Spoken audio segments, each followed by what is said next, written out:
Good morning मित्रों, जय गुरुदेव। चलिए मैं अपने गुरु का नाम लेकर फिर से आज का लेक्चर शुरू करता हूँ। देखिए, जैसा कि कल हम लोगों ने पढ़ा था मैसूर युद्ध, आंग्ल मैसूर युद्ध के बारे में, हम लोगों ने हैदर अली के बारे में देखा था, हम लोगों ने टीपू सुल्तान को देखा था। आज मैं चर्चा करने जा रहा हूँ कि मैं जो टॉपिक पढ़ा रहा हूँ या मैं जो रिवीजन कर रहा हूँ, आखिर वो महत्वपूर्ण क्यों है और कितना महत्वपूर्ण है।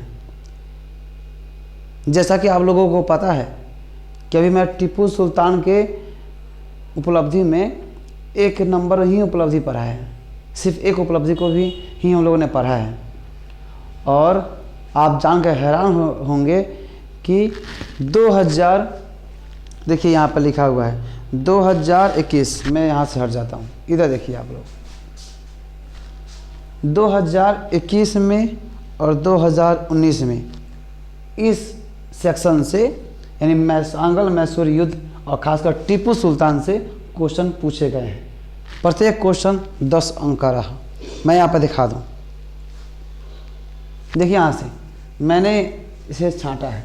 देखिए मैसूर और Tipu Sultan, UPSC PYQ previous year question, paper second paper का, यानी जो हिस्ट्री ऑनर्स का जो हमने चर्चा किया था ना, तो हिस्ट्री जो ऑप्शनल है, तो हिस्ट्री ऑप्शनल का जो सेकेंड पेपर है, हमने बताया था सेकेंड पेपर में ही आधुनिक भारत का इतिहास, आधुनिक भारत का इतिहास और आधुनिक भारत का इतिहास और आधुनिक विश्व का इतिहास एक तरफ है आधुनिक भारत, और खंड इसी में खंड कर देता है, और आधुनिक विश्व का इतिहास। तो हम लोग जो टॉपिक पढ़ रहे हैं ना टीपू सुल्तान के बारे में, तो देखिए यूपीएससी मेंस में हिस्ट्री ऑप्शन में क्वेश्चन पूछे गए हैं। ये मैंने स्लाइड पर लगाया है 2021 का क्वेश्चन, आप देख सकते हैं स्पष्ट रूप से। मैं इसे थोड़ा बड़ा कर दे रहा हूँ, ये देखिए यहाँ पे पढ़ सकते हैं आसानी से।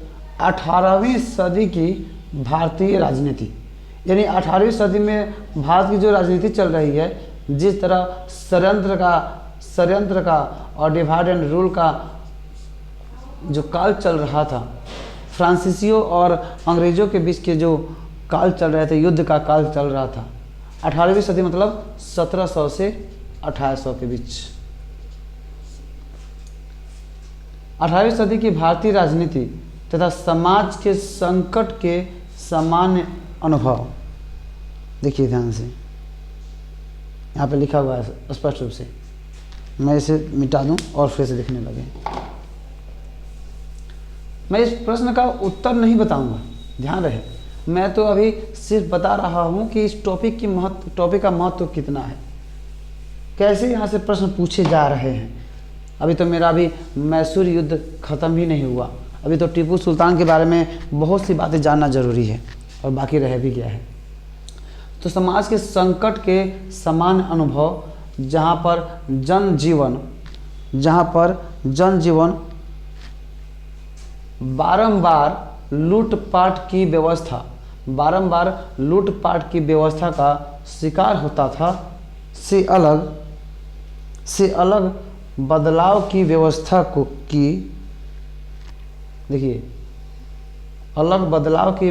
को स्थापित करने में, देखिए बदलाव की व्यवस्था को स्थापित करने में टीपू सुल्तान को बहुत कम सफलता मिली। कहने का सीधा सा अर्थ है कि 18वीं सेंचुरी, 18वीं शताब्दी में जिस तरह भारत की राजनीति में षड्यंत्र,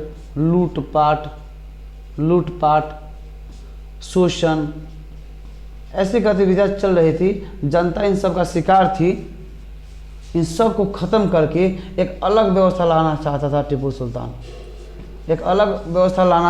टीपू सुल्तान, परंतु उसका सोच सिर्फ सोच बन के रह गया, उसे सफलता मिली पर उतनी सफलता नहीं मिली। इसी चीज़ को बताना है कि टीपू सुल्तान ने कौन से बदलाव लाने चाहे थे, कैसा वैश्विक दृष्टिकोण रखा था। इन सारी चीज़ों को हम लोग देखेंगे। अभी टीपू सुल्तान के बारे में पढ़ना बाकी रह गया है, तो मैंने एक क्वेश्चन लेकर आया। ये क्वेश्चन है 2021 का ही, यानी पिछले साल ही यहाँ से क्वेश्चन पूछे गए हैं। ये तो रहा एक सवाल 10 अंक का। देखिए मैं दिखा दूँ, यहाँ पर देख सकते हैं आप लोग, ये 10 अंक का। इसका समालोचनात्मक वर्णन करना होता है, यानी इसके पक्ष में तर्क देने होते हैं, इसके विपक्ष में तर्क देने होते हैं, फिर आपको अपना मंतव्य देना होता है कि आप किस तरफ रुख करना पसंद करेंगे, किस पक्ष को अच्छा मानते हैं। ये तो रहा पहला क्वेश्चन। आइए अब अगले क्वेश्चन की तरफ बढ़ते हैं। ये है 2019 में पूछा गया सवाल। देखिए सवाल कैसे पूछे जाते हैं, मैं एक बार दिखा भी दूँ। सेक्शन ए खंड में बटा, जैसे पूरा का पूरा प्रश्न पत्र है पेपर 2 का। पेपर 2 में भी 2 खंड में बटा होता है, एक सेक्शन ए और एक सेक्शन बी। सेक्शन ए में हमने बताया था 1 नंबर क्वेश्चन रहेगा और इसमें ए बी सी करके दिया रहेगा। इसका आंसर लिखना होगा, इसका आंसर ऐसे 10-10 नंबर के रहते हैं। फिर इसमें भी रहेगा 5 का ए बी सी ऐसे करके रहता है। आपके सामने है 1 नंबर क्वेश्चन। देखिए 1 नंबर क्वेश्चन में क्या लिखा हुआ है। लिखा हुआ है यहाँ पर, निम्नलिखित कथनों में से प्रत्येक का लगभग 150 शब्दों में समालोचनात्मक वर्णन कीजिए या निम्नलिखित का उत्तर दीजिए।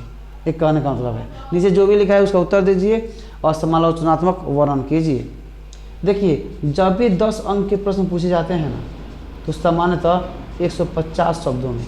150 शब्द कहने का मतलब एक पेज एक साइड तरफ वाला और दूसरी साइड का आधा, या आधा से थोड़ा सा बढ़ा करके इतना लिखना होता है। समझिए अगर नॉर्मली लिखना चाहें तो आप 2 पेज लिख सकते हैं, एक पेज का एक साइड और इसी पेज को पलट करके पीछे के पूरे साइड को 2 पेज लिख सकते हैं।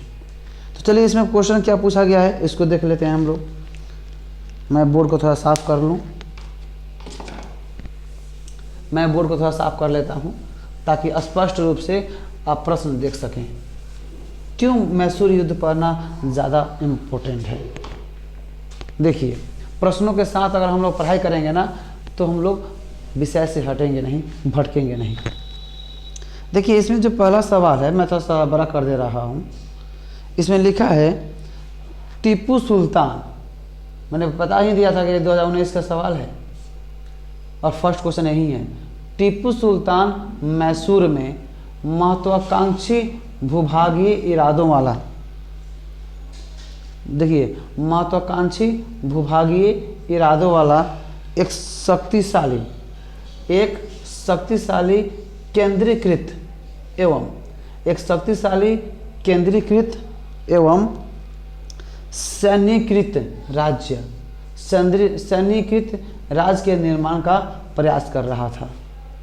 ये कह रहा है कि टीपू सुल्तान मैसूर में महत्वाकांक्षी भूभागीय इरादों वाला था। मतलब हमने पढ़ा था, अभी कल भी पढ़ा था कि टीपू सुल्तान ये महत्वाकांक्षी शासक था। ये चाह रहा था कि अधिक से अधिक क्षेत्र इसके अंतर्गत शामिल हो जाए। इसलिए अभी हम आगे पढ़ेंगे, हम लोग यहाँ मालाबार पर आक्रमण करेगा और यहाँ के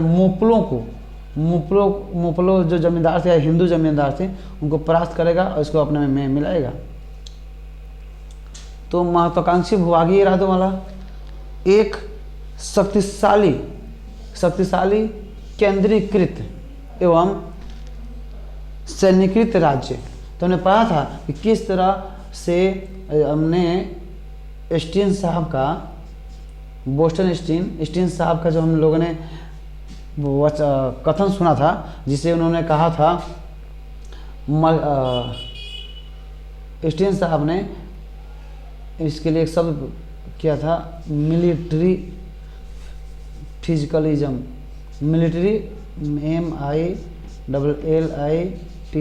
military fiscalism FISCALISM, military fiscalism जैसे शब्द दिए थे, यानी सैन्यवित्तवाद, सैन्यवित्तवाद का उदाहरण दी थी, जिसमें उन्होंने कहा था ना कि सैन्यवित्तवाद, सैन्यवित्तवाद, इन्होंने स्टीन साहब ने कहा था, स्पष्ट रूप से बता दिया था कि टीपू सुल्तान अपने साम्राज्य को विकसित करना चाहते थे, अपने साम्राज्य को विकसित करना चाहते थे। उद्देश्य क्या था कि सैनिक रूप में विकसित करना चाहते थे, सैनिक रूप से शक्तिशाली बनना चाहते थे, परंतु सैनिक रूप से शक्तिशाली बनना चाहते थे और उसके लिए उन्होंने राजस्व का सहारा लिया, राजस्व को बढ़ाना शुरू किया था। तो यहाँ पर चूँकि सैन्य रूप से मजबूत होना चाहते थे तो इसी के बारे में चर्चा करना था। चलिए, तो हम लोगों ने देखा लेटेस्ट में ही कि 2 क्वेश्चन पूछे गए हैं, 2 क्वेश्चन पूछे गए हैं यहाँ से टीपू सुल्तान से। तो आप देख सकते हैं कि यह टॉपिक कितना महत्वपूर्ण है। इसलिए मैं आप लोगों से आशा करूँगा कि अगर रिवीजन वीडियो से किसी को कुछ फ़ायदा मिल जाए किसी टॉपिक से तो आप उसका अध्ययन कर लें। अन्यथा ये भी कहूँगा आपसे कि इस तरह के टॉपिक कम से कम प्रश्न वाले मैं जो लाऊं उसका कम से कम आप फ़ायदा उठाएं, उसका आप लोग फ़ायदा उठाएं। और एक काम करें आप कि जितने भी मैं प्रश्न सीरीज वाला लेकर आऊँगा इसका मैं आंसर राइटिंग भी लेकर आऊँगा, आप इसका फ़ायदा उठाएं। पढ़ाई भले मेरे वीडियो से ना करें, मैं खुद कहता हूँ कि मेरे वीडियो से पढ़ाई ना करें क्योंकि वो रिवीजन वीडियो है, लिंक टूटेगा, आपका समय बर्बाद होगा। परंतु जो मैं प्रश्न का सीरीज लेकर आता हूँ तो आप कम से कम प्रश्न को देखिए, समझिए कि प्रकृति कैसी है और इस टॉपिक को आप यूट्यूब पर उपलब्ध, किताब में उपलब्ध अन्य जगहों से पढ़िए, बहुत सहायता मिलेगी। चलिए फिर मिलते हैं अगले वीडियो में अगले लेक्चर के साथ। शुरू करेंगे टीपू सुल्तान के साथ ही। तब तक के लिए जय माँ भारती, जय गुरुदेव।